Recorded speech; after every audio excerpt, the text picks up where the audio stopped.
o'zingizni nomingizni, sha'ningizni ehtiyot qilish. Menga sizni baxtingiz kerak. Siz qanchalik olima bo'lasiz, qanchalik professor bo'lasiz, masala bir tomon. Siz buyuk insonlarni tarbiyalab dunyoga keltirib berishingiz kerak. Dunyoni beshigini tebratadigan odamlarning onasi bo'ling siz. Zamonni zayli zamonaviy bo'ling. Men qarshi emasman. Lekin zamonaviy bo'la turib agar shunday bola tarbiyalay olmasangiz, bu sizni yo'qotishingiz bo'ladi. Oila tutolmasangiz yo'qotishingiz bo'ladi. Oilani saqlash uchun harakat qilmasangiz, bu sizni yo'qotishingiz bo'ladi. Oila muqaddas institut. Mana bir joyda o'qidim.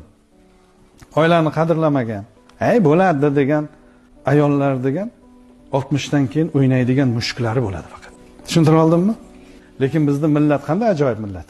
Vaqtida farzand, vaqtida oila. Shuning uchun men uchun sizlarni birinchi sha'nlaring, ota-onalaring bizga sizlarni omonat topshirgan. 4 yilda sizlardagi o'zgarishni ko'rsagina bizdan rozi bo'ladi. Sizdagi hayoni, sizdagi iboni, sizdagi bilimni, sizdagi farosatni. Farosat aqldan ham, bilimdan ham ustun turadi va farosat aql va bilimning mahsuli hisoblanadi. Qancha ko'p kitob o'qisangiz, qancha ko'p tajriba orttirsangiz, farosatingiz oshib boradi. Kam gap bo'lib qolasiz. Devorni u yog'ini ko'rib boshlaysiz. Xulosalar qilib boshlaysiz. Buning uchun yoshda olish kerak. Birdan bir sizlarga tilagim baxt. Baxt bu mehnat bilan bo'ladi. Baxt o'zi osmondan tushmaydi. Baxt bu o'zini majburlash bilan bo'ladi. Kino ko'rsangiz, foydali kino ko'ring. Xiyonatni oddiy qilib ko'rsatadigan serialdan nima foyda sizga? Men hech serial ko'rmayman. Vaqtimni qizg'anaman.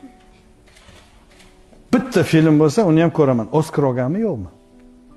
Kan festivalda qatnashganmi, yo'qmi? E'tirof etilganmi, yo'qmi? Qaysi asar asosida qilingan? U asar mashhurmi, yo'qmi? Yoki bironta kishining biografik hayoti haqida Semmelweis, mashhur ginekolog, u shaxs yashagan. U odam haqida bilishimiz kerak biz. Buni kashfiyot. Kinosini ko'rdim. Men shuncha vaqtimga roziman. Xuddi shundayki vaqtingizni qadrlang. Hozirdan o'zingizni ehtiyot qiling. Hayotdan zavqlaning. Hayotni yaxshi ko'ring.